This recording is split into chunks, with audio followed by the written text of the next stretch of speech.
Well, you've been called the patron of lost causes, and That is for sure true. Widows and orphans, come to me, baby. people love Germany, Austria, and Champagne, and Riesling. I think every wine writer, every sommelier in the world loves Riesling. It's true. And we flog it and flog it and flog it. Has it caught on yet? It seems to me that if we can get people to taste it, they love it. But there seems to be some barrier. It hasn't gained traction, using one of your words. There's a lot of barriers, and some of them I understand and most of them I don't, Okay. honestly. Riesling, has it caught on?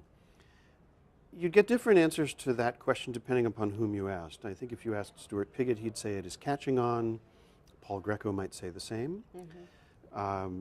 We certainly sell a great deal more Riesling than we ever have sold, but it's still not a mainstream mass market kind of thing, which, by the way, I am personally relieved about. My feeling is very elitist sounding thing to say, so I apologize in advance. But my feeling is that if Riesling ever did catch on with a mass market, there would be two problems with that.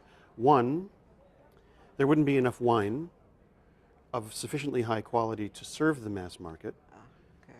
And two, the mass market would probably glom onto it for the wrong reasons. What would the wrong reasons be? Trendiness.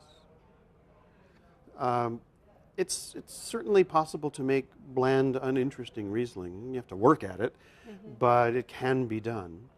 So, I don't know, people will sometimes say, as long as somebody is reading a book, it doesn't matter if they're reading trash. They're engaged in the act of reading. And to my way of thinking, that's like saying, well, as long as somebody's in a Burger King, eventually they might graduate to Brooklyn Fare or 11 Madison. And I just don't necessarily see that as true. I think that, our tastes are a fluid that finds its natural level. And Riesling, I think at this point, has entered the mainstream of people with excellent taste. Okay. That's a really good thing. But there are limits to the numbers of people with excellent taste.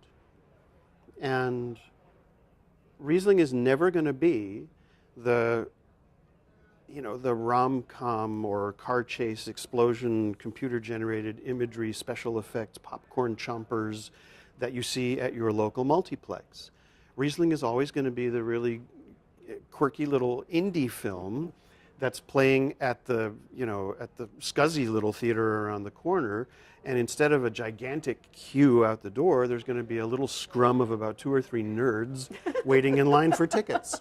That's Riesling, but it's a very high quality of experience.